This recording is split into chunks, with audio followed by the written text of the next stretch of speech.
at all. Omaru, it's the reception has been great. It's been a humbling 6 weeks of a tour for the campaign, because I must be very honest with you. Before we started the campaign, I'm sure from the opposition, they thought that, what are we going to say? What are you going to tell the people? What message? One message. I'm sure you heard that a lot of times.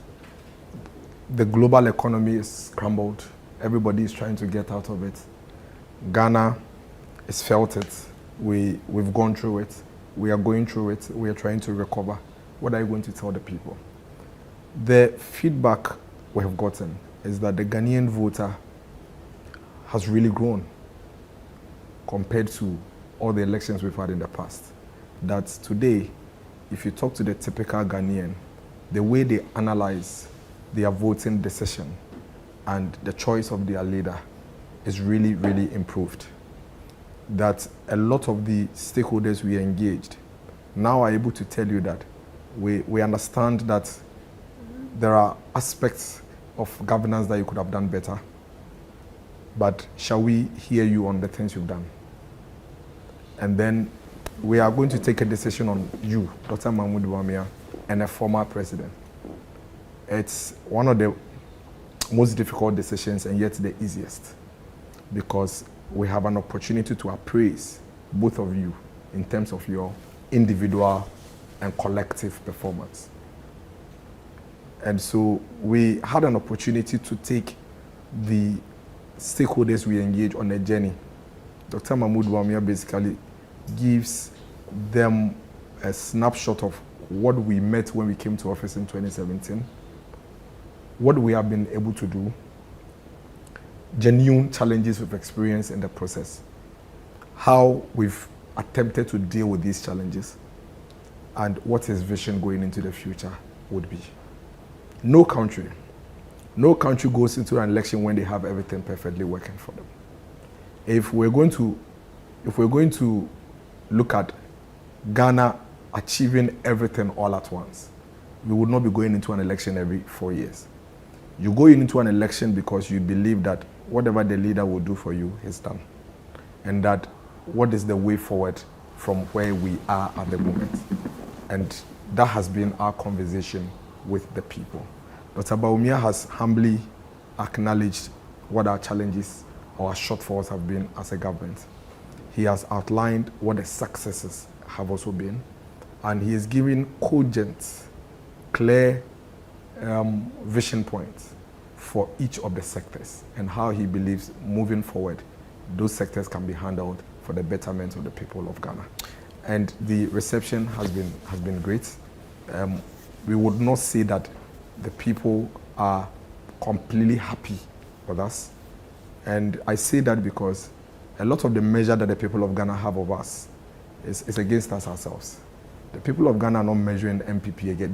They regard MPP in a higher esteem than the NDC. And so usually they will say, well, we expected more from you. And so if you haven't been able to do it, that's why you should allow us to be hard on you. And fortunately, we have a leader in Dr. Bawumia, a leader who is magnanimous enough to say, listen, throw all the missiles at me. Shall we now, after listening to all the issues, come together and agree on the way forward? And that is how this campaign has been for us in the first phase. We've solicited a lot of feedback. We've refined a lot of the plans that Dr. Bawumia had, and all of them are getting into the manifesto. But I can tell you that the people are resolved to allow Dr. Bawumia to also show what it is that he can also deliver to this country. The people's conviction is that we have a choice between Dr. Bawumia and a former president. Dr. Bawumia has never been president before. He is the vice president. But between him and the former president, the difference is that the former president has been a vice president before, so they both tick that box. And then he came to us in 2016 and said, I'm a spare driver. Give me an opportunity to be a driver, and let me also show you what I can do. And we actually listened, and we gave him that opportunity to become president. The people feel that let's allow another Ghanaian, another citizen, to also show us what it is that he can also do in his capacity as president.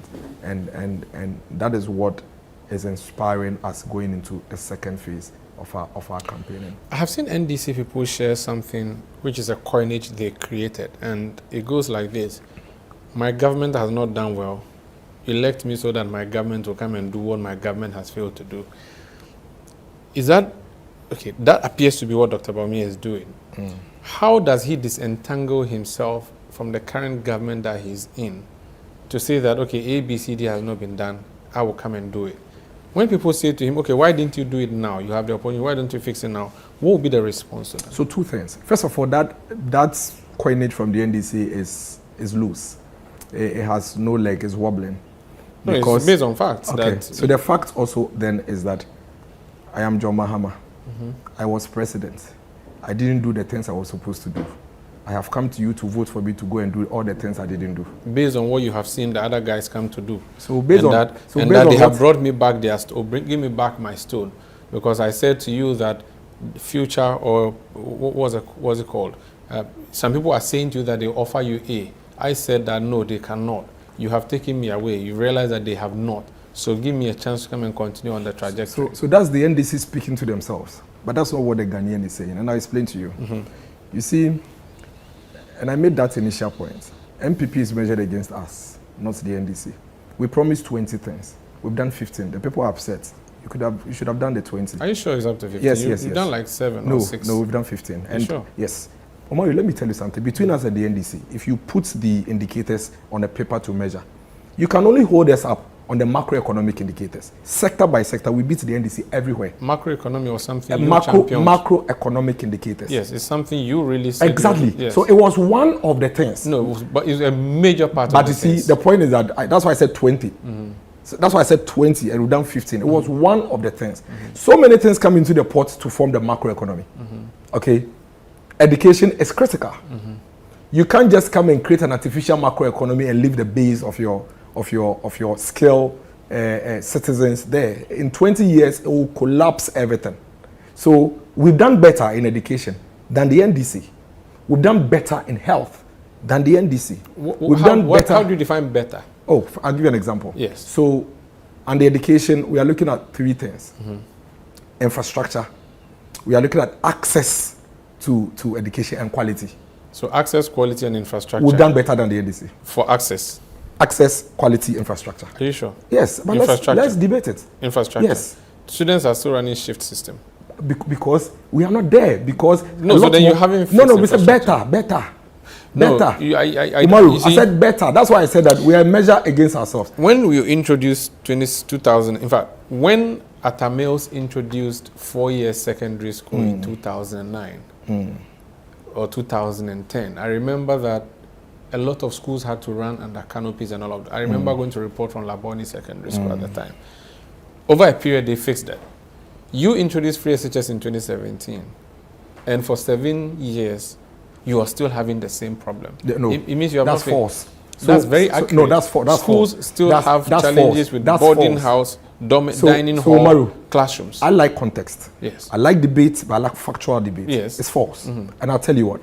When we started free SHS, what happened was that there are over 100,000 Ghanaian children who hitherto were not getting access to senior high school because we didn't have infrastructure, have now come on stream. So point number 1, the NDC solution to managing the little infrastructure we had was to cut off over 100,000 people. Fact. They said progressive.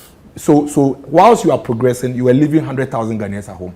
And they believe that was a practical thing to do. You decided to chew more than you can. That is not sensible. You decided to bite more than you can. That is not sensible. You know why that is? No. Ours is the more sensible approach. You know why? How? Because as we speak today, you've had close to over 1.3 million Ghanaian children go through it without any hitch. There are a lot of hitches. Why? How do you measure the hitch? They go home for 3 months on vacation. They still go through the education, sit for the exams, and do better than you, who left them at home. Are you sure? Yes, but that's fact. Numbers. It's not views. You see, because their parents pay extra money for them when they are home to do private tuition. Has there ever been a time in the life of a Ghanaian educational system where parents don't pay? Even private schools where we are paying dollars, we still pay extra tuition. Even private schools. You see, I like context. That's why when I'm having this kind of debate, I don't like it when we jump around. Specific. Okay.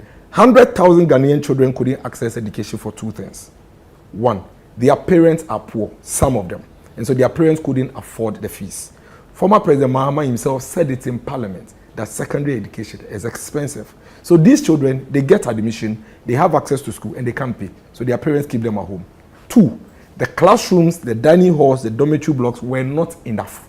And so we as a country introduced an artificial cutoff point to ensure that we leave some at home. They call it progressive. So their progressive decision is that when the children complete, even though Atta has gained admission or has passed to go to school, because we don't have enough classroom blocks at Presec, 10 of them have qualified. Let's pick 6. The other 4 should go and stay home whilst we slowly build for Presec. I said, it doesn't make sense. You know why? Whose child are you keeping at home? You have a measure of, so you have a means of measuring. You look at the grade. So you see, but for the lack of infrastructure, you will not have that artificial cutoff point. That's why it doesn't make sense. So I have qualified. Yeah, so my point is that in 7 years, how have you fixed that infrastructure? We have. That is why when we if you had, then wouldn't have gold track. Oh, hold on. We don't have. You see, hold on. You don't. Calm down. Calm down. Listen to me. When we started free SHS, every secondary school was running double track system. I don't think gold it's and green. I don't think it's every secondary school. I'm not except sure the day schools. Every secondary school. I'm not sure. Every secondary school. Okay. Every secondary school. As a matter of fact. No problem. Now, as we speak today, 85% of the schools that were running double track are no longer running double track. 85%. Yes. Go to Ebri Girls. Go to Presec. Go to Okwapman School. The first, second batches that they admitted, they are not running double track. And this is because you fixed. Because when you go to Okwapman School, for instance, government has built a new house. You know what they call house? Dormitory blocks. Yes. A new house. Government has built about 5 additional dormitory blocks. Government has built 3 different classroom blocks, one of which is about 16 units classroom blocks. What it means is that today, the children who used to be split into 2, so that others will come and others will stay at home, is no longer like that. Now let me tell you what this government has done sensibly than in the past. So 10 people qualify for school. Because you don't have classroom blocks, you say 5 of them should stay at home, the other 5 should go, and the 5, they never get access to the school. This government says that when you go on vacation, there is a certain 2 or 3 months that whilst you are at home on vacation, the classroom block is empty. Let me employ more teachers so that when you go on vacation and go home, the others who also couldn't get a chance, and hitherto would be dropout children, will also go to the classroom. It is one of the most innovative policies and programs ever introduced by any government in this country. Okay, let's go to health. Health. A lot of the health infrastructure that we thought we had as a country was just a facade. You mean physical infrastructure? Yes, was just a facade. So this country was running on a system where we are being told that, oh, we've built hospitals, oh, we've built this. In fact, it was captured in a green book. We've done this, we've done that. Only for us to be hit by a pandemic. And then realize that, so where is this infrastructure that we speak of? Because we have patients who are affected by a virus, and now we have to go and beg for classrooms to keep them. I was a municipal chief executive. I used to go to schools to beg them to give us their dormitory blocks so we can host and keep these patients. Pentecost Convention Center. Pentecost Convention, M Plaza Hotels. And all of that. So we realized that, hey, apparently we didn't have. But that's because it's a pandemic. No, it is because... If there was no pandemic, we were fine. No, we are not fine. In the health system, this is how Ghana's health system is structured. At the electoral area level, it's a CHIPS compound. Mm-hmm. The next level is a health center. Beyond the health center is a clinic. Above the clinic is a polyclinic and a district hospital. This is what every district needs to have. So in every electoral area, at least in your district, there must be a CHIPS compound. Then in between, there must be some health centers. Mahama's ministers volunteered part of their salary to build CHIPS compounds. Then in between, there will be clinics, then polyclinics, and then district. So we realized during the pandemic that this country actually had 88 districts who did not have any district hospital. Okre district, Equiapem North, Equiapem South, Madina, Adenta. 5 districts. These 5 huge districts were all attending to one district hospital, Tetekwashi Memorial Hospital in my district. The pressure, the burden, that is not access to health. Today, you have a government that says that, shall we fix this once and for all? And ensure that, if not for anything at all, at the base, at the district level, nobody should travel from their district to the next district to go and look for that secondary level of health assistance. And that's why you go to 37 and go to Kolebu, and you have people with headache and malaria and fever and there. They shouldn't take that there. They shouldn't take it there. Okay. So you go there, and then people who really need serious surgeries and really need serious attentions at these tertiary hospitals, they can't have it because you have these malaria and this and all of that. This government is paid attention to that and fixing that once and for all. By planning to build 111 Not hospitals. planning, it's ongoing. How many have you finished? About 60 of them are near completion. Go to Edukrom Hospital, as you speak, they are done with the fixing of the equipment and the beds and all of that in there. So it's not planning, so it's ongoing. So over 60 are ready? Yes. How ready? By November. So by November about 50 of them should be commissioned. Out of 111? Yes. Out of 88 for the district. You say you do it in 18 months. No, you see, let me tell you something. You see, when sometimes when you have politicians spinning words, you have to interrogate it a bit more. So you go to Tema West, you want to build a district hospital, and then you have a plan for the district hospital. When you go to Tema West and they give you land, and you go there and start constructing, you build it in 18 months. But when you go to Tema West and Tema West doesn't have land, what do you do? I don't know. Are you still counting? No, wait. Are you still counting the 18 months from when? Yes, the one who said you build 111 hospitals in 18 months. You, the person, you knew of this. The real problem, the real problem is the one who is analyzing 18 months to mean that the day I announced it. No. Umaru, don't do that to yourself. No. Don't do that to yourself. You see, if you are going to secondary school, you enter Form 1, they say you are going to be there for 3 years. It is 3 years. So if you are going to prison and they say you've been sentenced so you 7 said years. something that is important. If you are sentenced, yes. If you enter. Yes. So if you haven't entered, everybody in this country knows that secondary education is 3 years. Yes. But you can't tell me you are in GSS 2, but I'll do it in 3 years. You haven't entered yet. So why did you put a timeline to yourself? Why not? No, because there was no obligation on you to say 18 months. There is nothing wrong with that. When you knew you could not. There is nothing. You should have thought of all the land tenant dispute issues. The real challenge with that analysis is the one thinking like that. Okay. That you haven't entered secondary school, but you expect to finish in 3 years. So the problem is not that you haven't entered secondary school. Ghanaians. You haven't entered secondary school, but you expect to finish before. I am telling you that's what the president did. If actually. You start, that's what he did. No, he didn't even find out, and he said he finished in 18 months. That's what he did. No. The president said that these hospitals will be done in 18 months. Yes. So it done in 18 months with what? Means what? Means that 18 months we have to start calculating. You haven't started building. The district. You haven't given me land. You the district, you haven't hit ground. We have seen road projects. Contractors will tell us we'll finish in 10 months or in 2 years or in 18 months. When they were fixing the Senchi Ferry thing, when they at Impoku Bridge, they told us how many months. But they were there, they were on site. Yes. So, why are you comparing apples to oranges? No, you are deciding to do that. You are doing it. I am not. You are the one saying that. Because secondary education. I didn't open my mouth to say that I'll build.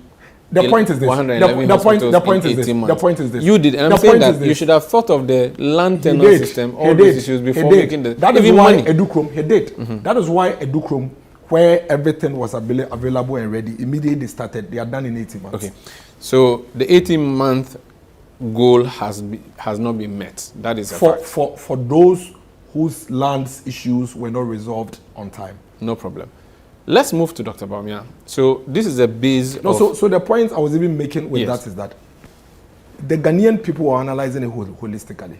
They are looking at the government's performance in its entirety before they take a decision. They are not falling for emotions to say that, because dollar is this, let me vote against this government and bring this guy. We did the same thing in 2008. In 2008, of all the things Kufuor did, Kufuor bought health insurance. Kufuor bought capitation to make basic education free. Kufuor bought free maternal care. Of all the things Kufuor did, Kufuor encountered an economic challenge in 2008. We had water shortages, we had fuel shortages. Then the NDC, with their collaborators, printed fake bank statements and all manner of things. And look at Kufuor, he spoiled the economy, he's done this. Then the Ghanaian people voted against the MPP government simply because of that challenge. But right now, the economic challenges are real. They are not fake. But has there ever been economic challenges? Has there ever been economic challenges? No. This one. Have you seen retirees demonstrate before? Yes. I've seen there's a demonstration happening at the finance ministry every Tuesday. Has there ever been an economic challenge that is not real before?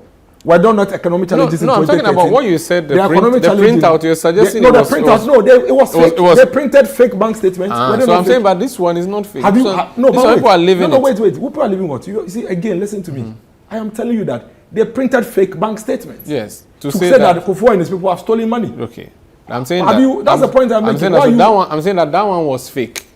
I'm saying that but it wasn't fake. Fuel prices wasn't fake. It was high. I'm saying that wait, right now. Fuel prices were high under Kufuor. They were not fake. Yes. Water shortage wasn't fake. It was actually real. It was real. The point I'm making, you should listen to me. The point I'm making is that Kufuor encountered economic challenge in 2008. Yes. When he encountered the economic challenge in 2008, there were so many other things that the MPP government needed to consolidate and protect for the future. Okay. But the NDC and their collaborators rode on that challenge for price shortages, which obviously led to high prices of goods and services. What's your point in connection to it now? How are you connecting that now? And then voted for the NDC. Okay. Now, when they voted for the NDC, what happened is that between 2009 and 2016, every single thing that the MPP had achieved within that period was eroded. Okay. Completely eroded to the point that by the time we got to 2016, factories and businesses that were thriving under Kufuor's era, which at that point were being called the golden age of business, the gateway to Africa. These factories had shut down because they didn't have power to power their factories. People had lost their jobs. People died on the sickbed. This is the reality. And that is what the Ghanaian voter is saying that, listen, I acknowledge that we have challenges. I acknowledge that we've encountered some economic challenges. But how about we protect the education gains? How about we protect the gains we made under roads? So how about we protect the gains we made under railways? So go to chapter 2. Whilst we fix these challenges that we are having. This is your candidate.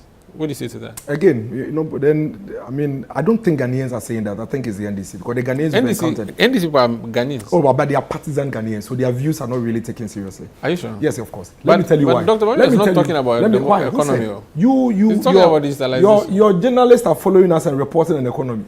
Why don't you tell them? When Dr. Bawumia says that we need to strengthen our currency, and this strategy is to ensure that we set up a mineral development bank to fund the small-scale miners so that we can extract the minerals wholly owned by Ghanaians, buy them in cedis, keep them in our reserve to strengthen our currency. Is that not economy?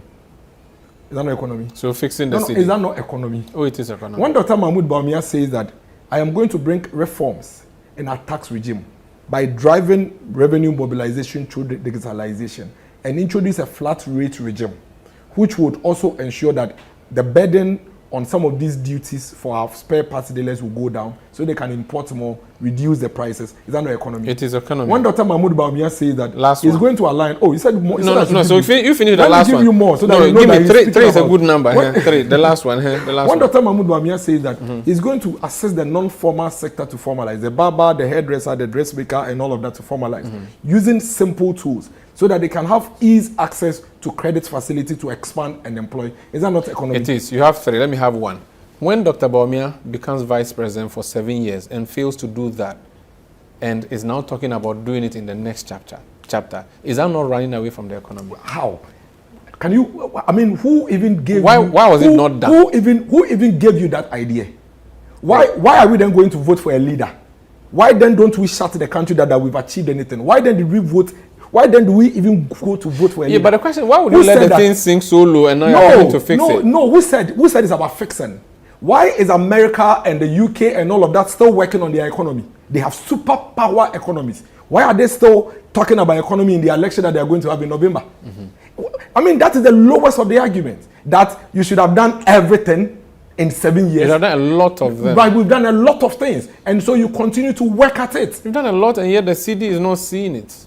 But that is the point. The fundamentals are weak. That is why the difference between Dr. Mahmoud Bawumia and his opponent, the former president, is that his opponent, when he encountered challenges in 2015, said that, listen, I am a dead goat. You can say whatever you want to say. I'm not going to listen. Dr. Mahmoud Bawumia is not doing that. He said that, listen, we've encountered challenges. We have difficulties. Shall we continue to tweak and come up with strategies to help fix it? Is that not what the leader does? Did you ever read anywhere that they say a good leader is the one that doesn't encounter challenges? The good leader is the leader who, in the midst of challenges, is able to mobilize the people and get them out of it, giving them confidence and courage that it is possible. So when I hear this argument of why didn't you do it, it doesn't add up. It's not logical. Professor Nana Jinopokwa said, why didn't she fix? She was minister for education. Let me ask you a question. She said that when you say it is possible, people should be careful, because the last time you said it is possible, retirees are she was education minister. She says, in fact, the former president says that when he becomes president, he would give her oversight of education. What is she coming to fix? Why did she fix it when she was education minister? Okay. Former president says that when he becomes president, he would give us 24-hour economy. He was president. Why didn't he bring us 24-hour economy? Okay. So you see, that argument is bogus. It's flat. We shouldn't even go there. The reason why we elect leaders is that challenges will continuously come. We want leaders who, in the midst of challenges, will work with us to get it out. So nobody should ever think that this argument of his vice president, why didn't he do it now? It is bogus. Former President Mahama, all the things he's promising, why didn't you do it when he was president? Why didn't he? He had only 4 years. Did he do them? He had only But he was vice president. You were holding Dr. Bawumia for being vice president. He was heading the government's economy. Who? Dr. Haven't you seen Felix Ofosu-Kwakye share a letter that says that his boss was head of government's economy? Umaru, we are serious in these elections. Propaganda will not wash. Tweak and twist will not wash. I am telling you that anybody that wants to hold Dr. Bawumia as vice president responsible to say that you are vice president, do everything you are promising today, should not even come and talk to me about John Mahama. He was president. All the things he's saying, which of them did he do? Mention one of the things John Mahama is saying he will do when he becomes president in 2024 that he did when he was president. Your question to Bawumia should go to Mahama. Why didn't you? I have you now. That's what I'm asking. Why didn't you? No, I've never heard you ask him. Oh, because he has never. But you spoke to all of them. I heard you speak to Beatrice. If you didn't ask her that. You go and listen again. Oh, you did it. You did it. You did it. When is your manifesto coming? Give us an inkling. What will be your key targets? In terms of the content of the manifesto. Yeah. So what Dr. Bawumia is doing this time is to make sure that every sector specifically sees himself in this plan. So for the fisher folk, he speaks about the sub industry within the fisher folk space that would ensure that a lot more people would invest in the space to boost the sector. I've just mentioned the Mineral Development Bank for the small scale miners. I've mentioned the tax reforms that would help boost our traders, importers, and then the industries. I've spoken about his educational dream, which is about consolidating free SHS and even expanding it to tertiary, especially for persons with disability, and giving them access to it. He's spoken about that as well. So we have every sector tailor-made solutions for these sectors finding expression in the manifesto. So when soon before we see the manifesto? Oh, we should be looking at somewhere. In fact, I think by first week in August, we should see a manifesto. And by which time should we see your running mate? It can be tomorrow. They say your running mate, they say you're having problem with your running mates. You want to clean your running mate before presenting to MPPDA. You know one of the things I like about Ghanaians? I like the way they really place us above the NDC in every measure. The NDC had their flag bearer elected 1 year, May 2023. It took him 1 year before he was able to name his running mate. We have been elected barely 6 months ago, and all of a sudden we have delayed. The time to the election is shorter now than it was. The timelines don't change. The timelines. It took somebody 1 year, 1 year, one whole year. Yes. Me, I'm barely 6 months. Because he had 2 years to the election. But it's good. You have 1 year to the election. You can also wait for 1 year. Good for, I can nominate my running mate 2 months elections. I have my strategy. Why do you want to determine my political strategy? Running mate is supposed to, so that we can. How do you know? We can test your running mate is a potential president. We have to test him to be sure. How do you know what my strategy is to win the elections? But my point is that you said, why should we need to know who your running mate is, because that's a potential president. We have to know what he's made of, so we know that is this a better pair of hands. Yeah, but so you can know a day, you can know a month before, 2 months before. A month is too short. Why? He has to help you campaign. No, I have help. Why are you worried about me? I have help.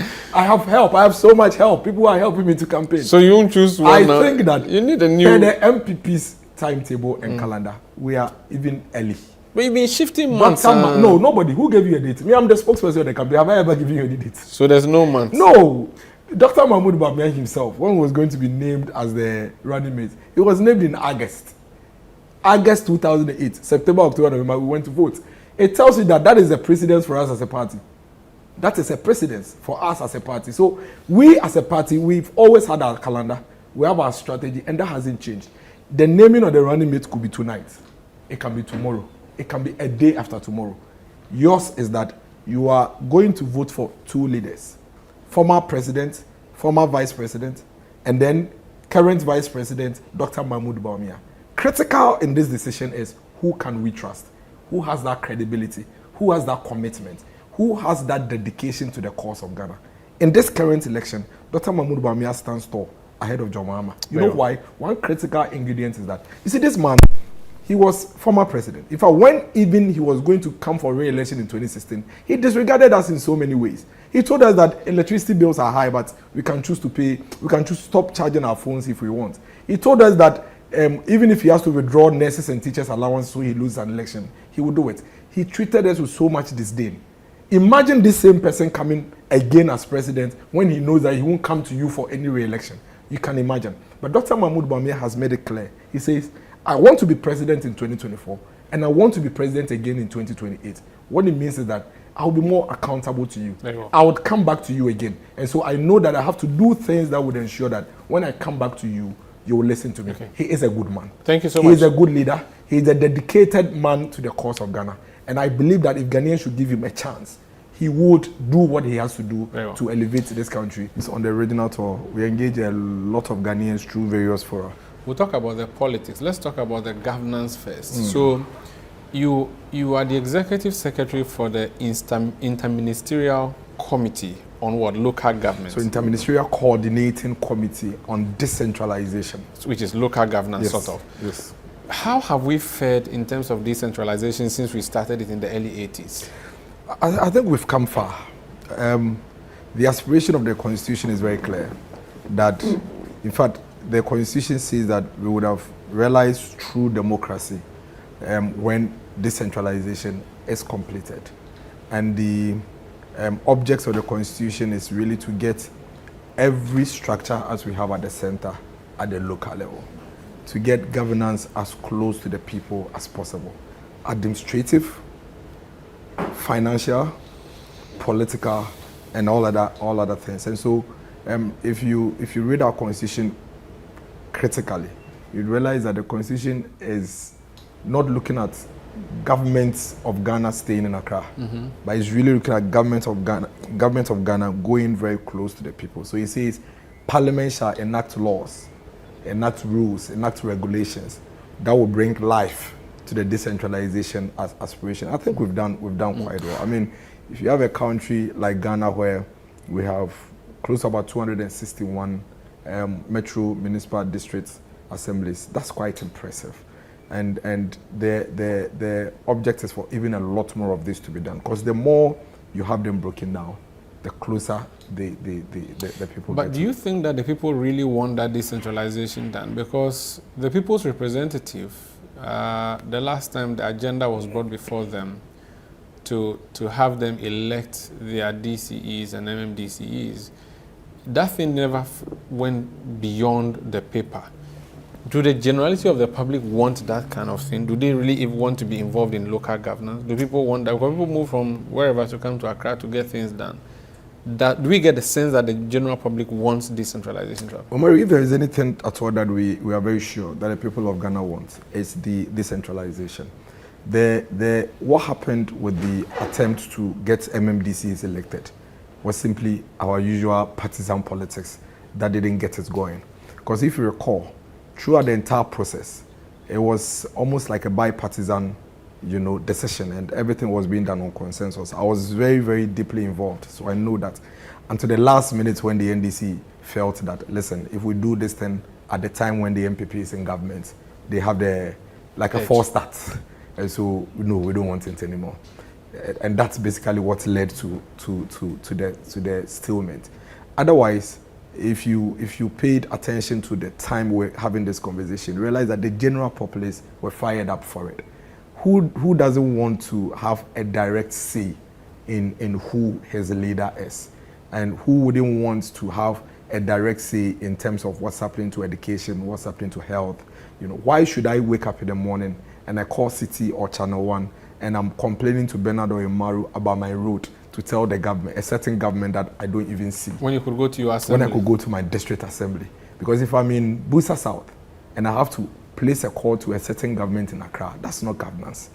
That doesn't fasten development. And for all of us who are in the decentralization space, we'll tell you that any time decentralization succeeds, development is fastened, it's hastened, it's sped up.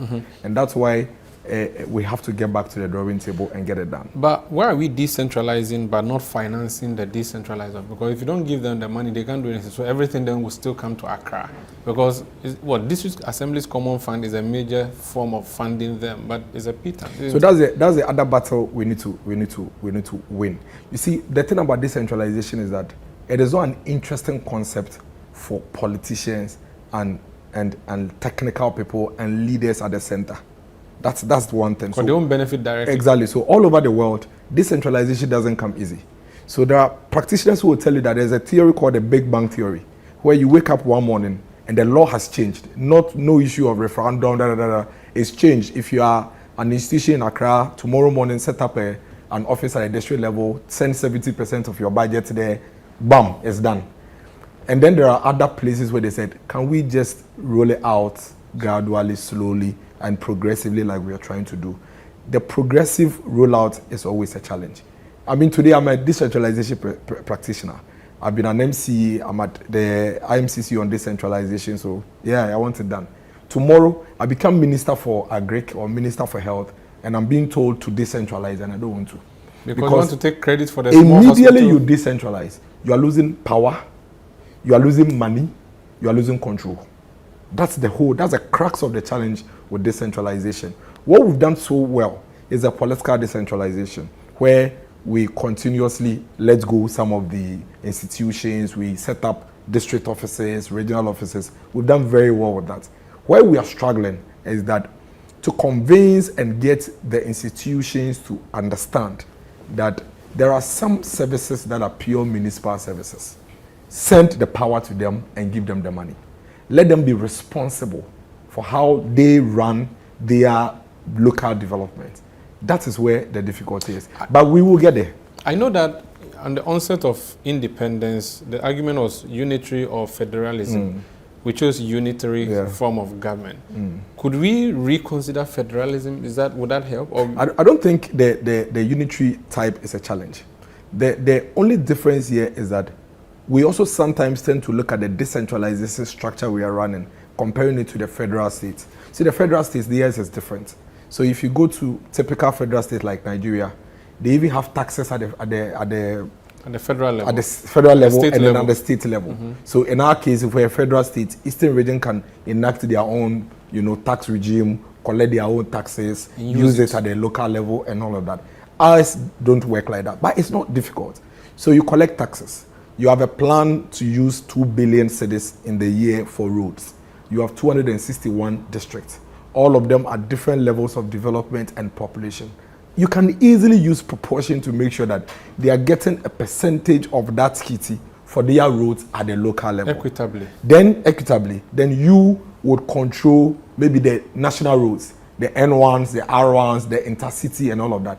But if we continue to finance municipal services the way we are doing, where Ministry of Roads holds all the money and they are deciding which road in the country they are going to do, then we are going to continue to have challenges. So the advocacy, so basically that's what we do here at the IMCC. What we do here is to continuously look out for reforms, areas that we have to improve. So the Interministerial Coordinating Committee brings all the ministers, about 11 ministers, around the table. So which ministries are in this coordination? Attorney General is there. Okay. Minister of Agric is there. Why do you need to decentralize Attorney General? Minister of Finance, I'll come there. Minister of Finance is there. Gender is there. Education is there. Health is there.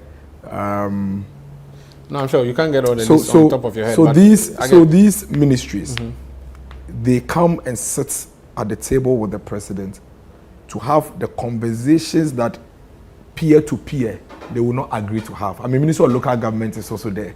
So if the Ministry of Local Government should go to Ministry of Health right now and say that from today onwards, we want the doctors and the nurses to be employed, recruited at the district level, the health minister won't agree. So it becomes a peer-to-peer conversation. So what the Interministerial Coordinating Committee does, that the president now brings all of you to the table. He is chair. He is responsible for running the country. So we have all the confrontational conversations and disagreements, then the decision is taken, then implementation is rolled out. That is why today, if you look at the new Local Governance Act that we have enacted, the Act 936, you'd realize that we've made a lot of progress. For example, the Pre-Tertiary Education Act that was passed, to a very large extent, decentralizes education, where the law makes room for the District Education Oversight Committee, chaired by the DCE. Secretary is the District Director of Education. He has Assembly Members Representative, he has Queen Mothers Reps, he has Chiefs Reps, he has Civil Society Reps, and so many other stakeholders at the district level. And as part of their mandate or responsibility is to supervise the performance of teachers, check attendance, ensure that logistics and infrastructure at the district level is available, ensure that discipline on the part of teachers and students are there. And I am of the view that if we implement the District Education Oversight Committee as we have today in the Pre-Tertiary Act, then we should be okay. We should be good. What the labor unions were resisting was the part where we wanted to decentralize to the point where the district would advertise for vacancy for teachers or doctors and recruit from there. And I disagree. I don't think that decentralization is a one-size-fits-all. We have deconcentration. We have the pure decentralization also there, and delegation and all of that are there. In some of the sectors, we can deconcentrate. In some of the other sectors, we can just create a regional system and make sure that it's been. How do you think the funding issue can be dealt with? Should we give bigger portions to the district assemblies common fund, or we should let the assemblies generate their own revenue through taxation? I really think that, first of all, the district assemblies have revenue generation streams. We shouldn't also miss that point. They have revenue generation streams that at the local level, the assembly members will go and meet. And the tools and those yeah, they do their own. Some are making some good money. Yeah. Some are making some good, because it depends on your local economy and how it's thriving. I mean, AMA at some point used to make over 80 million Ghana cedis. Adenta could make 14 million, 60 TMA. million, and TMA and Takrady and all of that.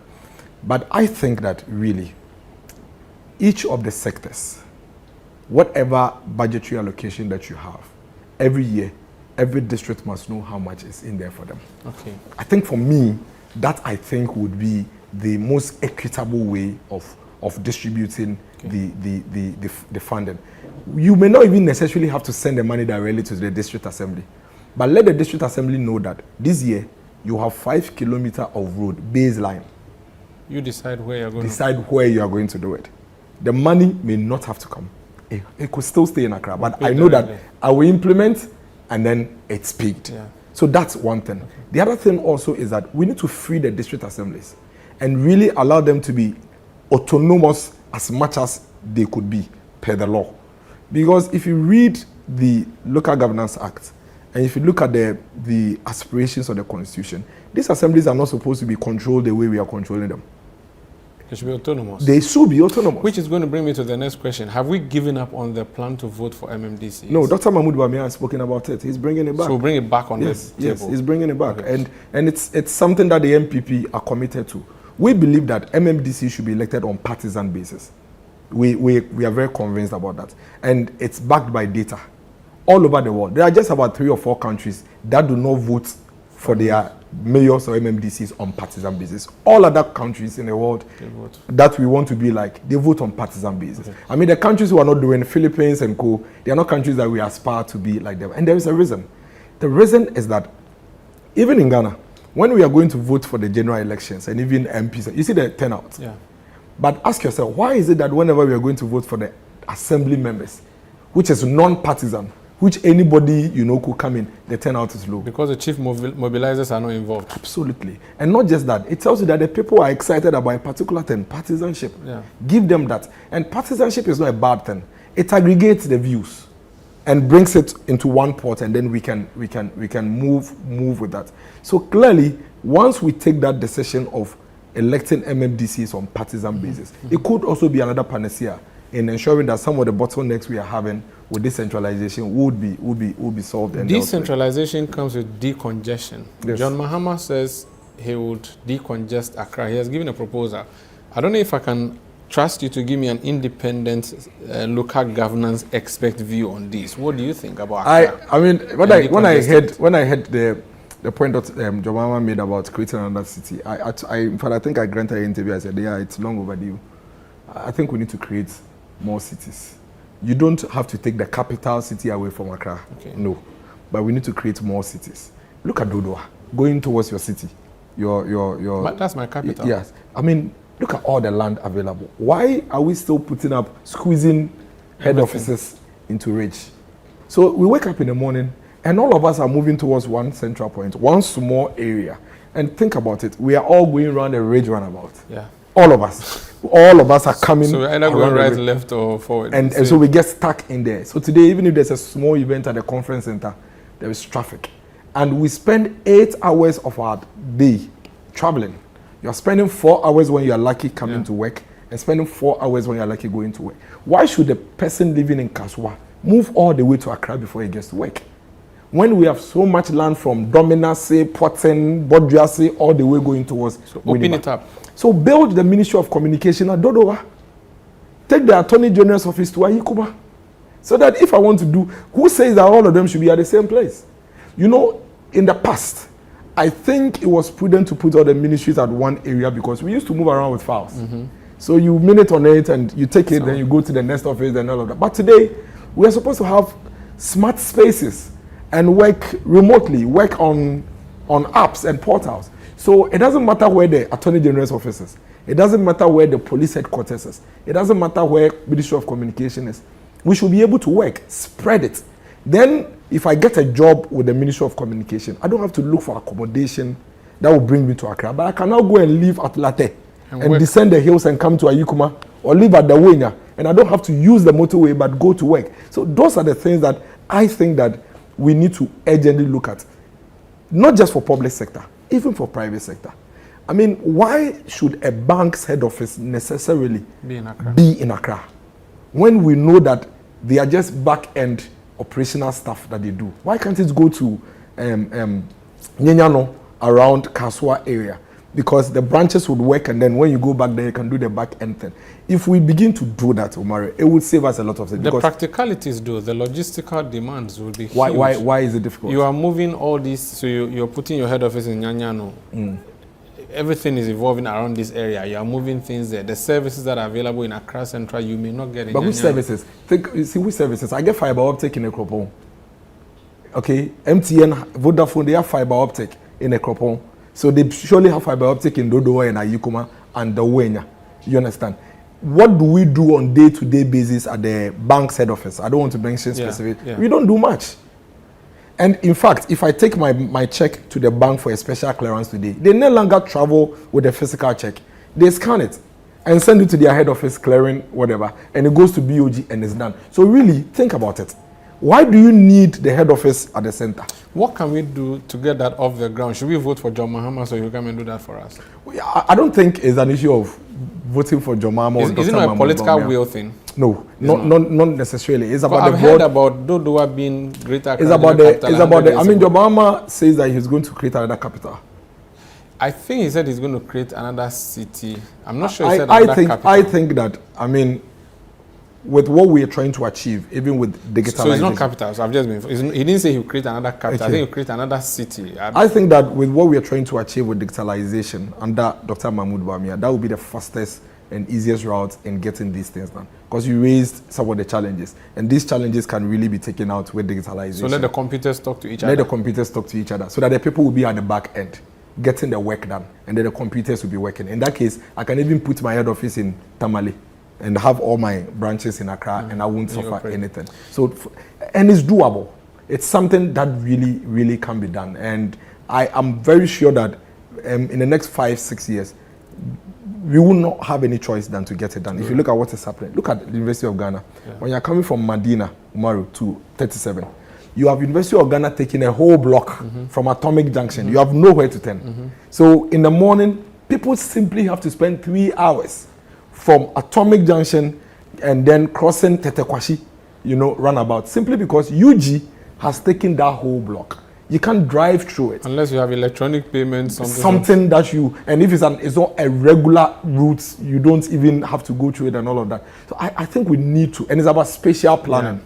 It's about spatial planning, it's about... Another one from From the hotel at Jowulu, Fiesta Royal, or Noga Hotel, all the way, the Chimota Forest also think you can't branch. You can't branch. You can't do anything. So I think we know a lot of special planning. I'm advocating needed. for rail lines. Let's work. No, and I am an advocate for creating a lot more cities. Believe me, I'm committed to that. I'm very convinced. Please, you are in the office. Make sure you do that before you leave. Make sure before you leave, you do something decentralized, something big. Let me take a break. Let me take a Yeah, I mean there are lots of names. So yes, plenty of people you see from campus. Plenty. I know. You know, agenda, setting the agenda, even for the nation. Even they should allow them. They should allow them. They should allow them to demonstrate, protest. You know, disagree with them. That's right. Disagree amongst themselves. These days, it's not a happy state on the campuses. Honestly speaking, I don't know why. I can't understand why, but I think you should bring them here. Yes, I agree. Ask the vice chancellors, you know, especially the dean of students. That's right. For the influence in student politics is always the dean of students. Ask them why, because I mean it's a breeding ground for. I don't know. I don't have the figures, but I think 70-80% of the politicians all of them are from campus. Either they were agenda boys like myself, or they were holding some SRC, JCL. You know, I remember when Senior Hosi was JCL president. You know, in the Kwafu Hall. You know, he has this palace. That in the morning you could come and stand there, and they'll be looking over all of us. And those days I used to come and sit down there and wait and say, "Charlie, this guy, how did he get here?" That was when I came to level 100. Wow. You know, so you follow them, and you grow into it, then you get involved, then you know. But a lot of the guys from MPP, NDC, CPP, from the campuses. So these days quite disheartening when you see how, because they're not allowing them to voice out, and it's obvious. That's right. You don't even know the calendar, and I hear some say it's because politicians are interfering. Yes, which it's always been. It's always been. No, since Adam. You understand? And there's nothing wrong with that. Yeah. There is absolutely nothing wrong with that, because the university is the university. It's a school for adults. You know, so of course when I was in Legon, I mean they were coming and we were coming and we were engaging and we were plotting and planning and you know setting the agenda together. What is wrong with that? It was also breeding grounds for a lot of corrupt politicians. No. I mean, corruption is in the church, it's in the palace, it's everywhere. It's more pronounced. No, it's everywhere. It's not true. It's everywhere. Today in Ghana, I don't think politicians are the most corrupt. Really? Yeah, go to the public institutions. Go. People deliberately cause chaos so they can benefit from it. You understand? So I think we need to analyze corruption holistically. One of the reasons why I think we are unable to deal with it completely because we always keep an eye on the politicians, you know, the low-hanging fruits. You know, these guys, you know, come back to you for votes, so it's easy. But I tell you, they are the least corrupt. They are the least corrupt. So we need to allow the university students to thrive. Let's allow them to. Okay. Miracles. Aboagye. Well, some of us have different names. We have different names for you, but we'll not mention that. But you've been a very busy man. You're a chartered marketer. You're a salesman. By default, you are an agenda boy, and you're also currently the leader for communication for your party's running mate, Dr. Bawumia. What is it like in a day-to-day activity for someone in your position? It's when you wake up in the morning, what do you do? It's a 24-hour economy for me. I mean, for us, you don't sleep because you know radio. Print media, TV, online. It's a 24-hour online. It's a 24-hour industry. That's right. And then you come to even the community engagement itself. There's no sleep when you're in a campaign period. So, and the routine is the same. You're engaging people from morning to morning. There's no respite in between the period. So we do power naps. So when I came here, like some 10 minutes ago, I'd already slept. Wow. Oh no, I've had a full nap before getting up and brushing my hair and coming here. So wife not worried? Oh, for your health? She's used to it. She's experienced it for a while now. So she's basically used to it. She understands. Everybody understands. Everybody around me, that's right. I hope actually understands that that's how it is. So you're engaging a lot of stakeholders. You're engaging a lot of people in the space, both internally and externally, because the mandate is simple: ensure that the message, the brand Bawumia, the message Bawumia, the vision Dr. Mahmoud Bawumia and the MPP is espoused and gets to the people. What is the message? We believe that Ghana needs to use whatever we've done so far as a launchpad to get into the future. That there are a lot of things that we need to achieve as a people before we can really get to where it is that we are trying to get to. In 2008, something happened. When the MPP had set the foundation for so many other sectors, it got truncated in the 2008 election by change of government. And within the 8-year period, most of the things that the MPP achieved were reversed. And the reason is simple. Sometimes I don't blame the NDC too much because the vision is different. The principles are different. How we believe in the MPP, things should be done for this country is completely different from how the NDC believes. So if you truncate it, what you are doing is that you are setting the ground for them to reverse everything and redo it. And so what we're saying this time is, let's complete what we've started. Everything we say we'll do in 2016, we've done a part of it. We're not done. There are a lot of things outstanding, but we've achieved a lot, Giovanni. Giovanni, we've achieved a lot in the road sector. We've achieved a lot in education. We've achieved a lot in health. Industrialization, so much have been achieved. But there are a lot of things that also need to be done. And so our point is that once we've set the foundation and the base, we need to see to an end what it is that we seek for this country as a political party and as a government. Then afterwards you can take a decision. So there's a message you preach. That is the base. That is the basis for us asking for a third term. And then Dr. Bawumia takes each of the sectors and espouses specific vision for each of the sectors. So he believes that one of the ways we need to deal with our currency situation is to push and complete the industrialization drive. Today we have 160 factories that hitherto were not in existence that government together with private sector has put together. But that is not all. There's something fundamentally wrong with the structure of the economy that we're running. That you are highly import dependent. You import a lot of things. What it means is that you are always chasing the foreign currency. And then the biggest headache even is that when the country you are importing from experiences their own setbacks, it affects you. Even though you are seated here. So I remember somewhere around 2021, 2022, when Turkey's inflation went all the way to 80%. So Turkey, here you are. Turkey is far away somewhere. You sit here in Ghana. Turkey's inflation is at 80%, but you are importing the inflation. You know why? Because this chair that we're seated on is imported from Turkey. So if you bought it last month from Turkey at, let's say, $100, and you came to sell it at $110 here in Ghana, and then you go back to Turkey a month later and realize that, hey, they've experienced 80% inflation, and so they are selling the product you bought at $100 at $180. You are obviously bringing it back to Ghana to come and sell it to us at about $210, $220. So you've imported the inflation from Turkey. And so the idea is, why don't we fix that? In fixing it, it takes a while. Today we have over 8 automobile companies assembling in Ghana. You would not necessarily feel its impact immediately. But in the medium term, you would feel that. All right. And that is all work in progress that is not completed. Shall we just finish it? Shall we complete it? Shall we just bring it to an end so that we don't again, like we experienced in 2008, truncate it? And then he comes in to talk about how we should back our currency with the gold mineral resource that we have. So he speaks of the Mineral Development Bank, which he believes that he would use that to finance the small scale miners, so they can actually own the concession themselves, mine, extract this gold, we buy in cedis, hold it here to back our currency and strengthen it. All right, Miracles, you've said a lot of things, and it's beautiful to hear that these are things feedback people even give you directly after you tell them, well, this is the message your candidate has for them. It's an election year. But again, the average Joe would tell me that all this remains things you would say to highlight some of the gains of your party. But me, the average Joe, I'm a businessman. I see struggle, and I've given you 8 years of my life as a Ghanaian to see some visible change.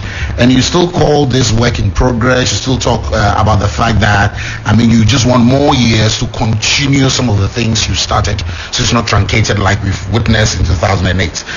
When you tell people this, when you carry this message along, what did they tell you? Did they give you that assurance that, you know what, we believe this, and we believe that all these hardships we witness today are temporal, and that we're going to get to an era where I don't have to struggle to afford the very basic things? Because we've said it countless times, even here on our show.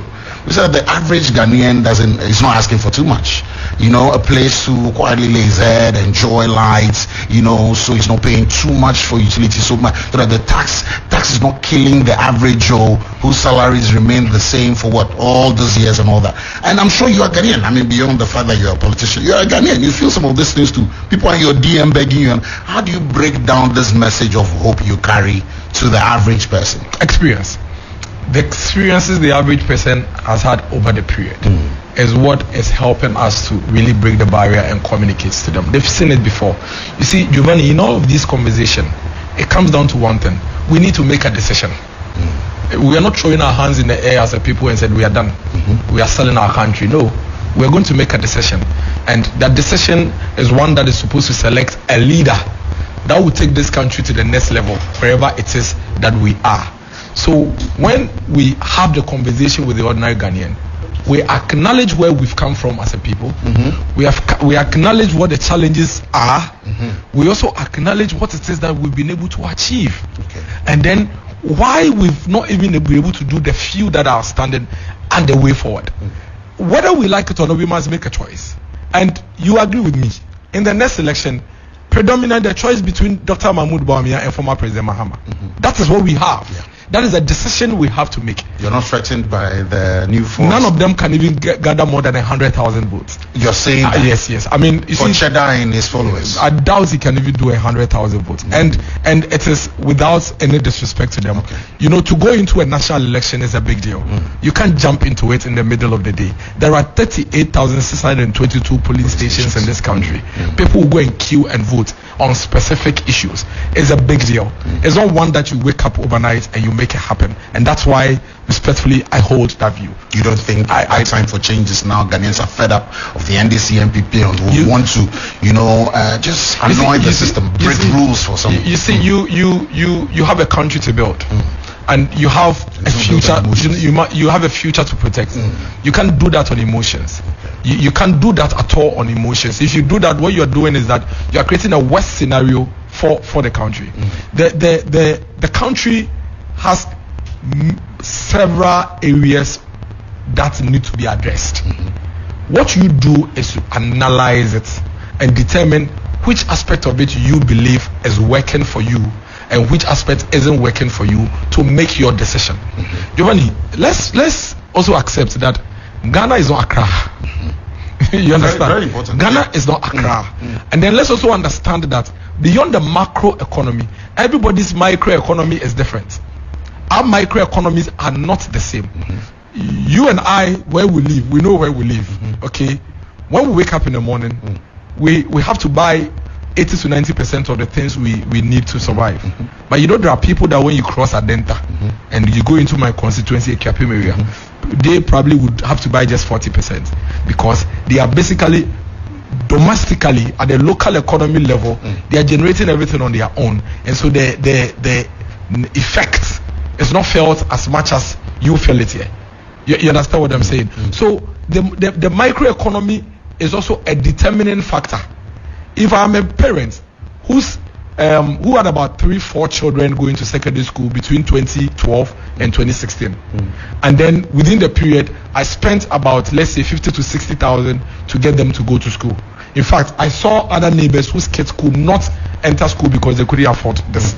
And then this year, or in the last 8 years, I have 2 children of mine who have gone to this same education without paying a dime. And I've seen my neighbor whose children couldn't afford education in the past, also affording it now, and are in school. It may affect my decision making. It may. If I live in a community where mothers used to die when they go into labor, in a community where we used to have a lot of miscarriage and stillbirth because our roads are bad and we didn't have health facilities, and I wake up today and I see a road and I see a health facility, yes, prices of water may be high, but I am going to take my decision based on so many things, not just one element. And so when I look at the other elements that are working for me, it may affect my decision making. And so we should not make that mistake to think that the macro economy is the only determining factor of a voter decision. So several things get into the voter's mind when they are going into the poll to cast their vote.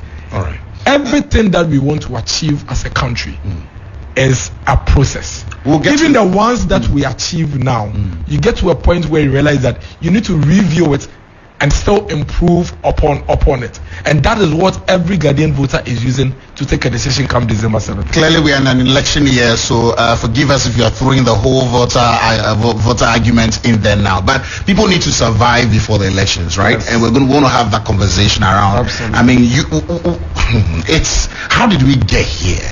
And I'm asking this based on the fact that we all thought, I mean, with the way the managers of our economy, your government has managed things, especially during COVID, we all thought that, post-COVID, we're going to be... Let me give you a very typical example. I mean, why are we still paying COVID levy in 4 years or 3 years after the pandemic? People are asking tax. Yes, we're not paying for toll, but yet we are equally paying more for other areas. And what exactly are you going to be doing differently if your candidate is given the nod for the next 4 years or after the election? What exactly you had a very important question. How did we get here? How we got here is common knowledge for everybody. But for COVID, we will not be here. There is no doubt about that. Because if you look at all the indicators between 2018 and 2020, you could realize that clearly Ghana was in a path of growth. Every single macroeconomic indicator you see today, which you are worried about, was perfectly growing in the right direction. We peaked inflation from a double digit around 15%. By 2020, it was a single digit around 8% thereabout. So COVID came. COVID is what happened to us, Giovanni. We are not the ones saying it. What is happening across the world is evident. COVID happened to us. We cannot pretend. The pretense will be left with the political class for them to use that to play their political gimmicks. But COVID happened to us. COVID happened when we had to shut down schools and still pay our teachers. COVID happened to us when we had not budgeted for a certain salaries, but we had to recruit more nurses and more doctors to be able to take care of us. COVID happened to us when we had to look for more money to pay allowances that we had not planned for. COVID happened to us. COVID happened to us when, because people were not productive, government had to put in place social safety nets to ensure that they felt some cushion around them. COVID happened to us. Industries shut down. Companies shut down. Tema, you were here when you had 300 workers affected by COVID in factories in Tema. They had to shut down. All these things have effect on your economy. At the time when these things were happening, the president told us. And that is why it's always important that we play that voice. He said that, listen, where we have gotten to, we have a single choice to make. We have to make a decision as to whether we want to save lives or want to protect our economy. When we lose a person, we cannot get the person back. And listen, there's a brother of ours that you know that passed during the COVID period. He passed at the heat of COVID. If our friend, I don't want to mention his name because I don't want people to recollect the memory. If he was alive today, and we understand and we knew how we are managing COVID like we are doing today, I'm not sure he would have died. But he died at Fiesta. M Plaza. You know M Plaza was an isolation center. He died there because that was at the height of it when nobody knew how to manage this pandemic. Something we had never experienced since 1920 as a world. And so when it happened, it didn't only affect our health, it affected our economy, it affected every aspect of our lives. Then we managed to find a way around COVID. So we started opening up the economy. Just when we were opening up the economy, then Russia-Ukraine happened to us. You see, whenever you bring Russia-Ukraine up, everybody that understands economy and understands governance knows it, except when they want to play mischief. So the bombs are not thrown into Ghana. The bullets are not fired in Ghana. But this is what happens. We import a lot of things from Russia. We import a lot of things from Turkey. And we import a lot of things from countries who rely on Russia and Turkey for their raw material base to produce for us. So like it happened in during the COVID era. Because we import a lot from Asia, Asia shut down for almost a year. You are aware of that. And when Asia shut down, what happened was that it affected production. So this is a direct implication. Things that we used to buy from China that were costing $1, because they had reduced production, it had increased demand and the supply was not there. And so these same things were now costing $5. What it means is that naturally, when you go to China to go and buy the same thing you used to buy, it's going to cost you more to bring, and then when it gets here, you are going to sell it at $6 instead of $2 that you used to sell it. Now, the other implication on our currency is that when you are going back to China to go and buy, previously you were using $100,000 to go and buy because you were buying one at $1, and you need to buy 100,000. Today, even though you are going to buy the same 100,000 quantity, the dollar has gone up as a result of the hike of price from China, and so now you need $600,000 to go and buy from China. Why is the $600,000? You have to go and scramble for it. As you are scrambling for the dollar, which we don't have so much of it, what happens is that the dollar price, that's what it goes up. That is what basically happened to our currency. Now you go to Turkey, you are going to buy from them. Turkey relies heavily on Russia, Ukraine for their raw material base, and so Turkey is also struggling. So you are going to buy it at a higher price. It comes to Ghana, you sell it at a higher price. It affects your inflation, it affects your exchange rates because you need more dollar now to go back to Turkey and go and buy. Forget what we buy from Russia and Ukraine. Brazil, Vietnam rely on Russia and Ukraine for the base, for the nitrate and all the fertilizer base that they need to produce fertilizer to plant their rice and stuff that we buy from them. Now they are not getting the supply as they need it. So when you go to Vietnam, you go to Brazil, the things you are going to buy from them to Ghana, the prices have gone up. Containers that we used to import to Ghana, which were sold at $3,000, $1,000, started selling at $13,000. So obviously, it is only when you want to do politics that you will not understand how we got here. That is exactly how we got here. And you want evidence? The evidence is that UK in 2022, under 6 months, had to change their prime ministers 3 times. Why? Because the economy was going through turmoil.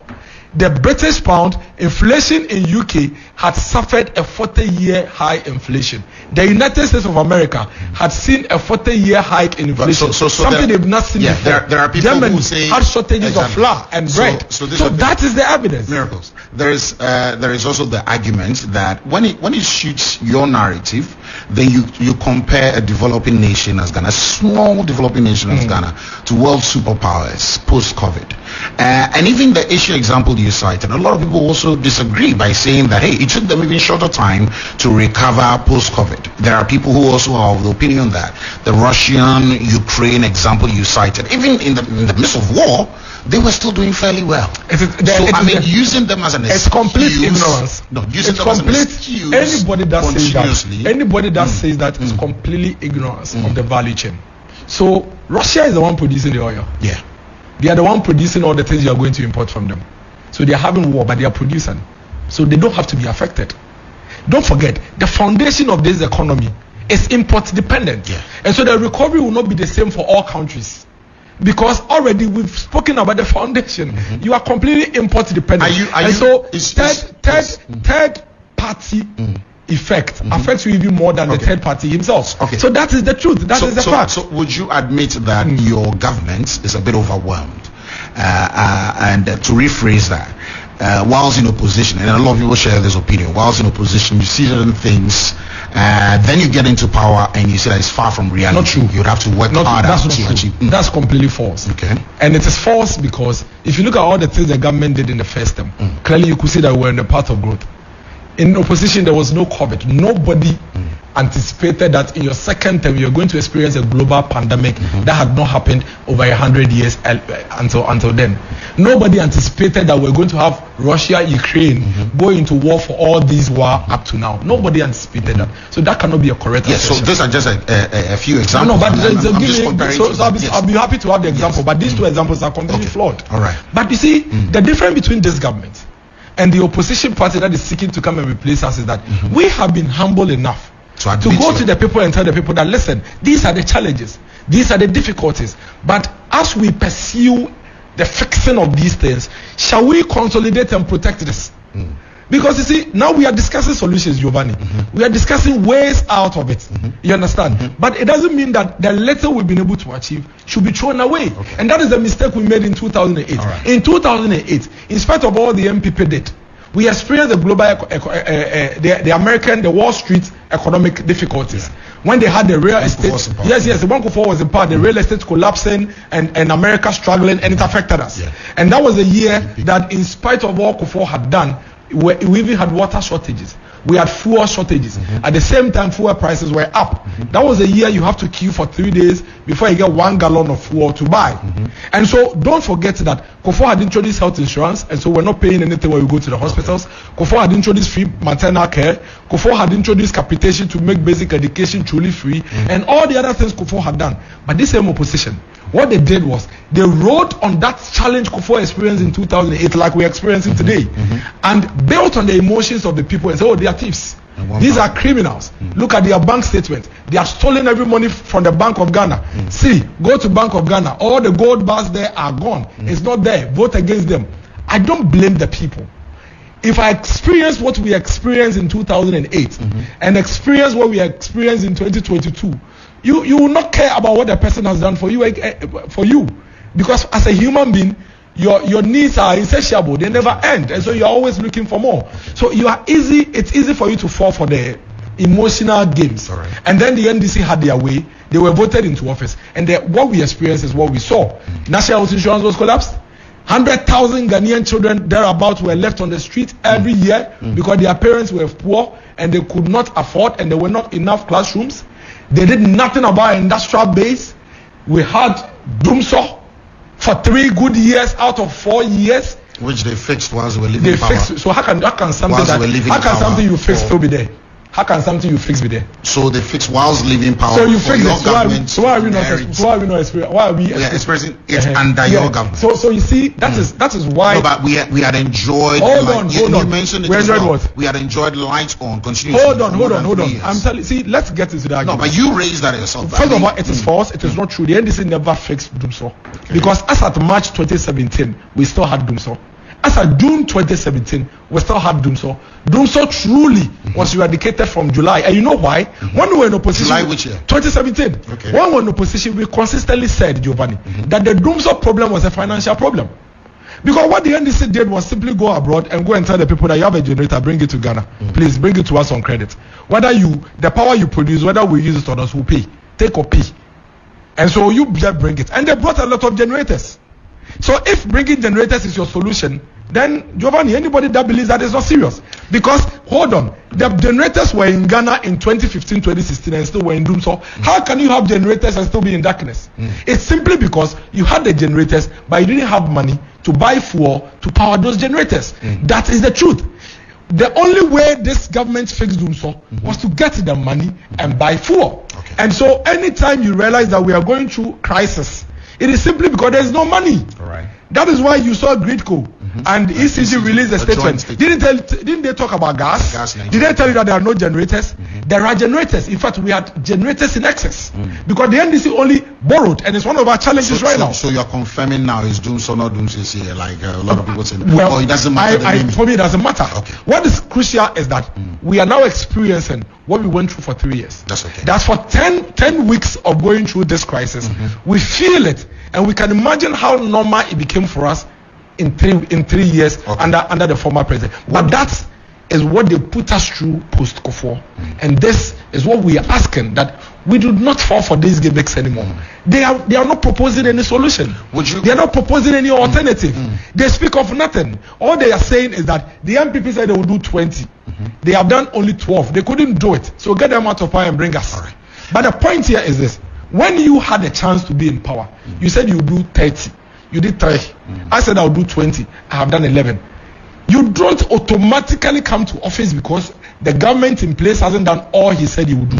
What you do is that you go and propose cogent solutions. Yeah. And then when those cogent solutions are proposed, the people will weigh and take a decision. Here you are, the government of the day, the flag bearer of the MPP, is rather moving around and telling the people sector by sector what he believes moving forward would have to do as a country, and the opposition are just home complaining.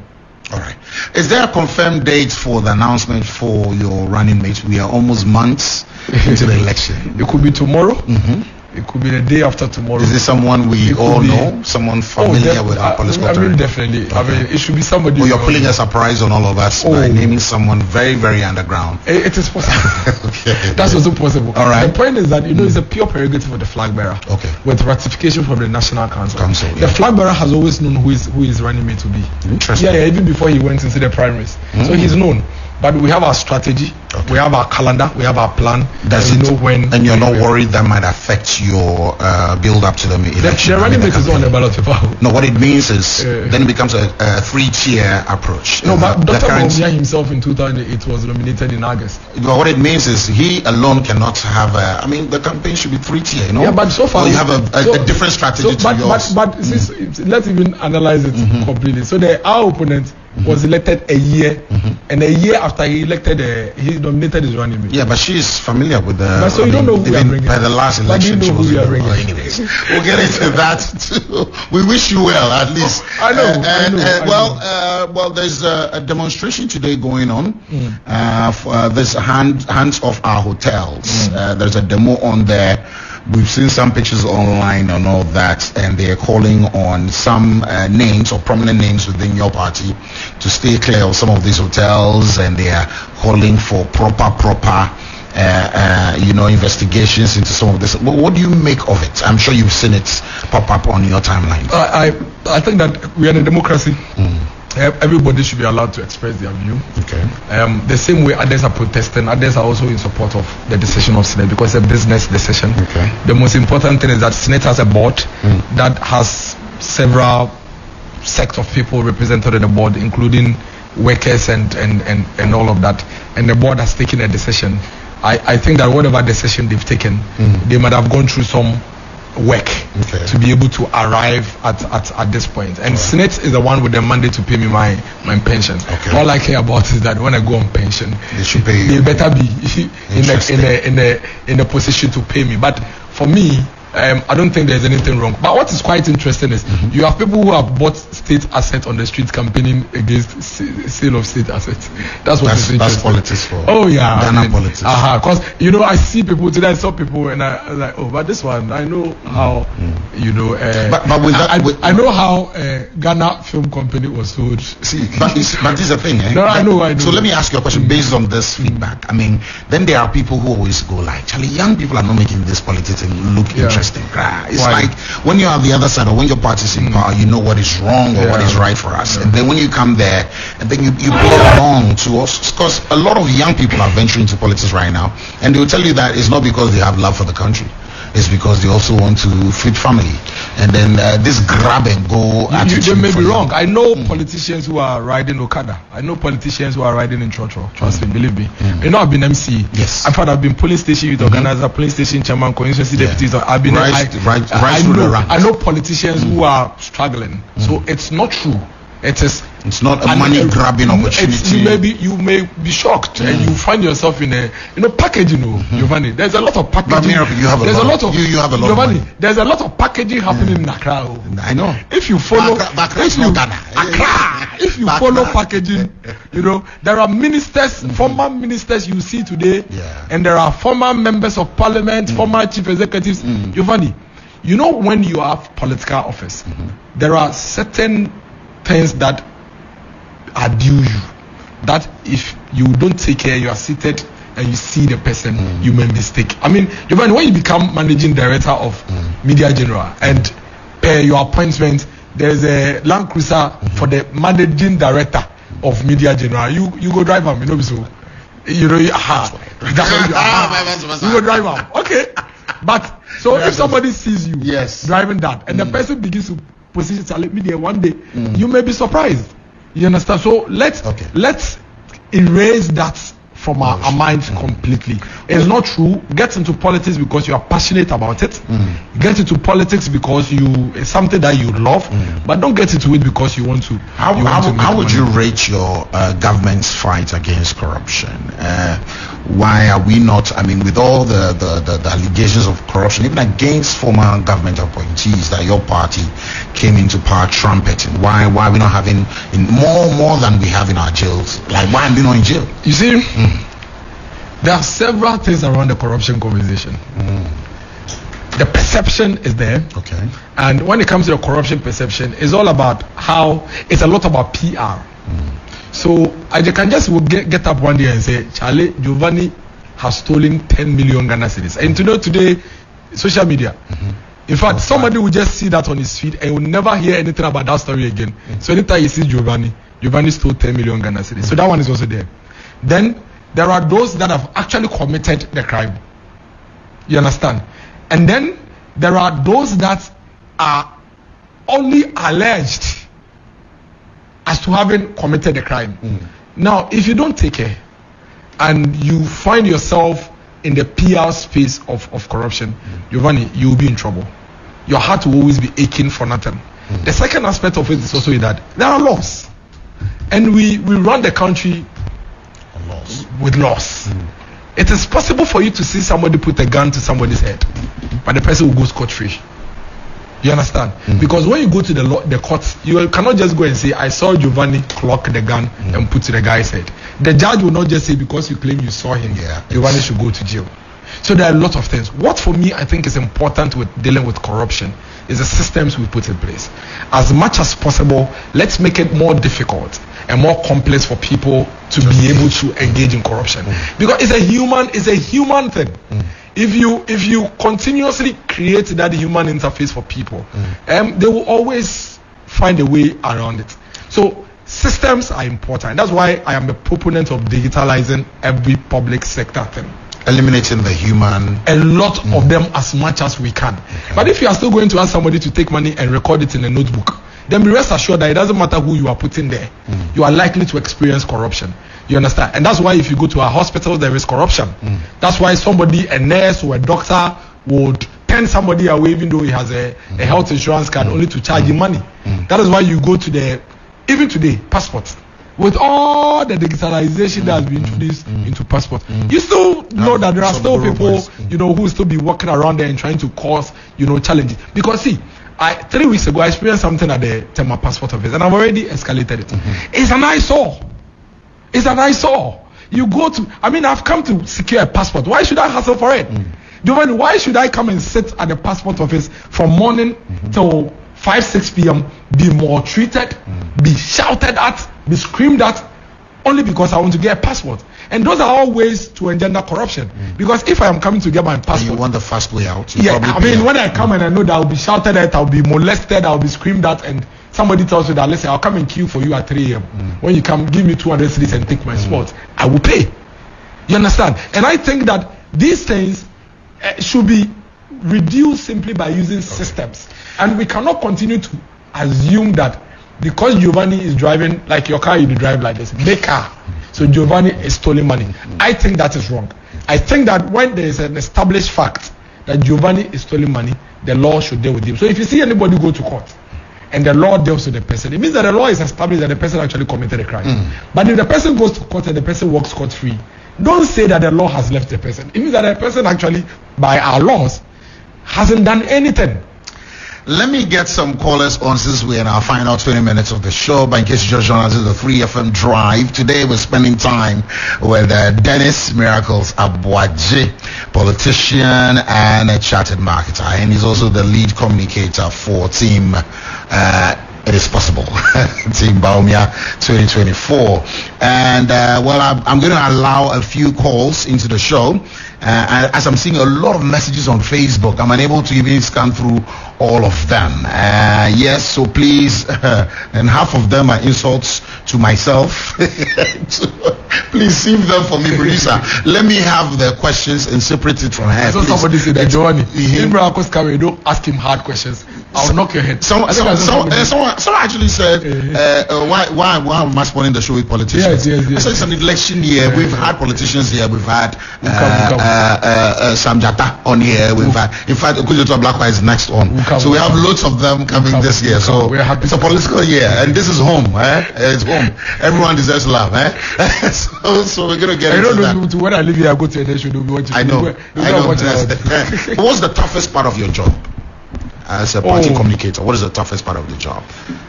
I think it's about speaking to issues as they are. It's quite tough. If you want to, I'm very blunt. I'm very blunt, and I think it's quite difficult if you want to stick to the path of, say it as it is, put it across. Mine, especially in our settings. Yes, mine is to simply put out what the issue is, what the truth is. I put out the facts. I like it when people are making their decisions based on facts. And so anybody that follows me knows that for me, It's about putting out the fact. What you do with it is your own issue. But I tell you, this is what it is, and then you make your decision. I think people don't like it. Ever been in a position where you had to defend something false? We don't only for you to realize later on that I misspoke. Oh yes, and I apologize. Really? Yes, I've done it like 2 times. I apologize, and it's easy. It's not difficult. I mean, I'm a crapping boy. Apologies. It's not the biggest. Giovanni, what's the big deal? So I said Giovanni is wearing a white dress today, and it turns out he's wearing wine or brown. I should just come and apologize. How difficult is it? Okay. So the difficulty for our job really is when you want to stick to the part of the facts. It's quite difficult. Our people. We have a very polarized political space, and sometimes people don't like it. But I don't think that there's anything wrong with a politician. If I make any mistake, I will apologize. There's nothing wrong at all with that. Well, Giovanni, please ask Dennis. Okay, let me get the full text because I think it's buried in a lot of other messages. With Ghana's current economic situation, do you think this will guarantee a win for his candidates? And also, he should name 2 major achievements of the party.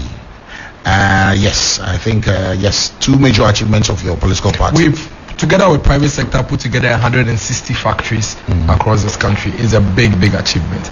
We've worked to ensure that no Ghanaian that wants to be able to access quality education is left at home by removing cost barrier and ensure that every Ghanaian child that wants to have access to quality education gets quality education. These are major 2 areas that you think you failed as a political party. Well, I think it's not an issue of failure. 2 areas that I think we still have a lot of work to do and can do better is on our macro economy, our inflation, our forex, the currency. These are areas that at the moment between MPP and NDC, these are the areas that MPP really we need to do some work on. There's no doubt. Businesses are struggling due to that. Yes. There's no doubt about that. And we are working at it. You see, that's the difference between us. In the past, when the NDC struggled the economic crisis, which were locally, induced. You know what they said? They said, the president said he can't be bothered. He said that, I'm a dead goat. You can't talk to me like that if you haven't been president before. No, he said it. He said you can't talk to me like that because you haven't been president before. You remember where the Ghana Medical Association were asking for better salaries because there were economic difficulties. He said he's not going to negotiate with them. When poor people's kids were in colleges and were getting allowances, because the economy was struggling, he withdrew those allowances. They cried, they demonstrated, he did nothing about it. When the economy was having difficulties under him, what he did was that he placed a freeze on public sector recruitment. When we came to office in 2017, nurses and teachers who completed in 2014, 2015, 2016 were at home. So the biggest difference between today, a medical officer that was earning about 3,000 in 2016 is earning 10,000 cedis.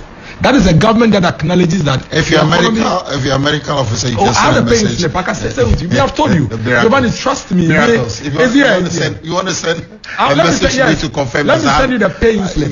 It's here. So that you can I want to see it. No, I'll give it to you. But once at it, let me also ask this very important question. A lot of people are leaving the country. I know a lot of people also coming into the country. A lot of our workforce, a lot of youth now find it very fancy to refer to themselves as people who have jackpot or left the shores of Ghana because they don't see any future in sight. What do you tell people? There is nothing wrong with that. There is absolutely nothing wrong with it. Interesting. HR exports is also a commodity. That is if when you go to why they are investing their money's home. They have parents, they have families. They are building back in Ghana. They don't have to necessarily come and live here, but they are investing back home. No, some are living because conditions are tough. Some will tell you that I would even survive where there is war. There is nothing wrong with that. Is that not scary? No. Even if you're not feeling the impact there is nothing wrong. In 4 or 5 years, we'll be the most struggling with some advanced of countries in the world, the most advanced, some of the great 8 economies, one of their biggest commodities exports. India. Yes. Today, tell me which Western country doesn't have. In fact, India is taking over their space. Go to the US, go to Virginia, go to the blue chip neighborhoods. The point is that if you have nurses at home whose services are needed in the UK and can go there and go and work and make forex and bring it back home, let them go. train more and let them fill in the space. There's nothing wrong with it. But there are nurses at home with no job. Exactly. Yeah, No, let's stick to the main issue. You raise the main issue of living. There's nothing wrong with living. Because if there are some here who don't have job and there are job spaces, we are in a global space now. The global economy is a single unit now. So if there are job spaces in the UK and says that come and teach, why shouldn't you go? Go there, make the forex, bring it back home. There is nothing wrong. And let me tell you something. Traveling outside Ghana didn't start today. Do you know Storeway? Of course. Storeway. You know Storeway. But we paid for even this. now Libya. Even now Libya travel has gone down. But it used to be a big deal in the past. There is absolutely nothing wrong with export of human resource. It's also a commodity. Well, then it's going to say big thanks. I want to say big thanks to you for spending time with us today on the 3FM Drive. We're looking forward to. We're not going to do politics. Yeah, I said we were not going to do that. That'd be the hook. I said we're not going to do politics. I think no problem. But I mean, people wanted to know this. So let me quickly activate the phone lines for the last 5 minutes of the show before Beatrice and the team takes over for her edition. 0559-242-717, 0559-242-717, and 0556-910-154. Miracle Aboagye is here as guests. And a quick one here. So Kim Paluta, was he giving some money to, you're on the campaign trip, no? Yes. Yeah, so that photo opportunity or that video we saw with Dr. Bawumia has gone viral. A lot of people saying the guy decided to go MPP. Nasi has sung for the NDC. Was he bribed? Nasi. Rexomar sings for the NDC. In fact, he's out there publicly for the NDC. Is he bribed? There's nothing wrong. I listen to Nasi songs. I listen to Rexomar. I watch Mr. Beautiful. That's right. I listen to Abeku Santana. I like KOD's show. There's nothing wrong with all these things. It's only the NDC that have a problem with a musician supporting the MPP. We in the MPP, we don't have any problem with a musician or an artist supporting the NDC. There's nothing wrong with that. I think they should grow up. You think people who say the NDC Paluta is have they said sold? Have you heard them say same about Nasi? It's disrespectful to the gentleman. Why is it that Nasi can go and campaign for John Mahama? Why is it that Abeku Santana, Rexomar, KOD, all these guys can campaign for John Mahama, but others cannot campaign for? So is it confirmed that he's campaigning for? Yeah, no, he has even spoken publicly that he's not even campaigning. Right. Like even if he is, what's the big deal? Let's have this question from our listener. Hello. Hello. Yes, sir. Good afternoon. Welcome to the 3FM Drive. Let's hear you. Yeah, Giovanni, this is Bilal speaking from Macedonia. Okay. Yeah, you see, there is all what he's saying. Nobody is arguing with his opinion. But there is a proverb in my language. I'm a Safra by tribe anyway. Okay. It goes like, "Do second mere po sarkala, kanong mere kema." The stick you would use to beat your first wife is that same stick that you still use and beat your second wife. When Mama was in, we heard everything.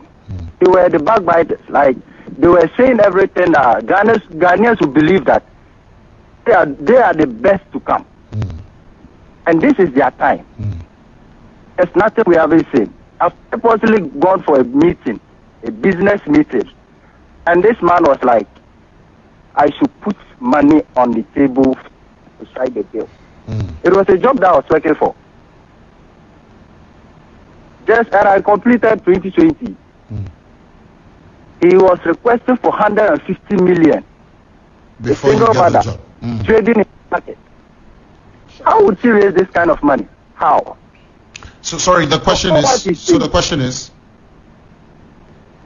The question is, with all what he's saying is true, but we are not seeing it in real life. Okay. It's just like he's explaining a dream.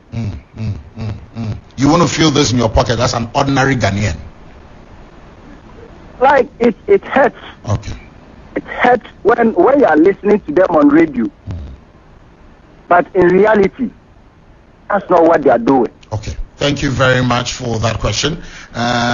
Miracle, you want to address this? Let me announce the line again. 0559-242-717, 0559-242-717, and 0556-910-154.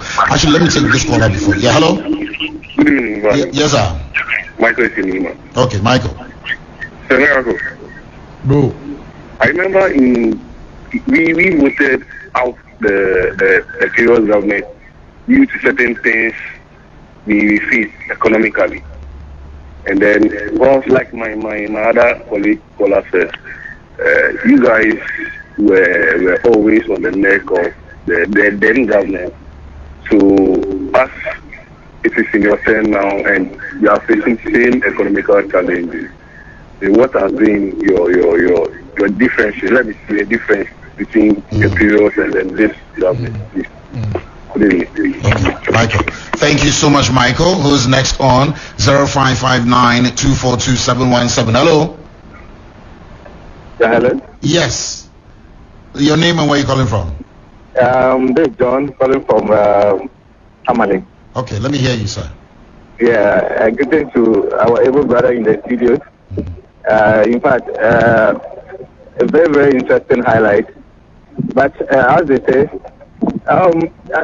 someone somewhere may say they might have been tired by now. Why wouldn't they go and rest and let different? Because me for example, I'm not a politician, but I've seen that things for now it's more or less getting out of hand. Doesn't this thing, if you give them another 4 years again, they may feel relaxed. No, they've done well. In any way, they've done well. But still, the system hot. The system hot. Okay. But I must say, recommend my brother, Miracle. In fact, greetings to our former communications Kojo Ponguma. But it should greet him. It should greet us for us. It has been a long time we've been here for him. Though he's not a sector again, but it should greet him. All right. Thank you. Thank you so much. Yes, final caller, and then we take your answers. Hello.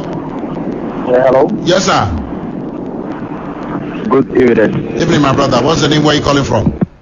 Godwin from Achimota Christian Village. All right. Let me hear you. Yeah. I wanted to use this opportunity to tell the man in the studio about the discussion both of you had. I have learned a lot of things from them asking about. My question is, hello? Yeah, you are on. Yeah, we can hear you. Hello?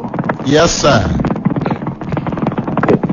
So sorry, we have to end that. Okay. So thank you so much. Drop some comments on our Facebook page, and big shouts going out to the hundreds watching us live on 3FM 92.7. We have 2 minutes to wrap it all up. So yes, there was a question around us feeling some of these things you've mentioned in our pockets, and there was also the question around yes, that's why you voted into power to fix problems, not to highlight what your predecessors had done or done wrong and all that. So maybe you wrap up all that for us. So Giovanni, this is a point where the decision making becomes crucial, and the choices are important.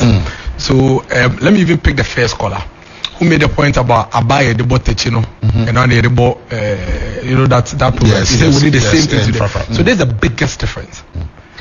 Let's even assume that we are accepting and admitting the fact that there was a crisis under the NDC, which we spoke about, and then there's a crisis under the MPP. There's a difference. When the NDC had crisis, they couldn't do anything.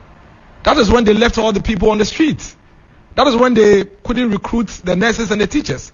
That's when public sector workers would work for a year, and then they would pay them 3 months. There was a policy called the 3 months pay policy. That was why they couldn't buy fuel to power generators they are taking on credit. And so we're in energy crisis, even though we had generators to give us power. That is why during their period, they cancelled allowances for poor people who were in colleges. That is why during their period, children who had qualified to go to secondary school were left out with an artificial cutoff point simply because their parents were poor and we didn't have enough infrastructure to hold them in the senior secondary schools. The difference between the MPP and the NDC is that even in the face of economic challenges, in spite of the economic difficulties, we are keeping all the children in school, all of them. In spite of the economic challenges, we restored the poor person's allowances so they can go to colleges. In spite of the economic challenges, we are using the state money to buy fuel to power the generators. In spite of the economic challenges, we have constructed 3 times more roads than the NDC constructed. In spite of the economic challenges, we've been able to work with private sector to come up with about 160 factories that they couldn't do. So there's a big difference. It is not the same. One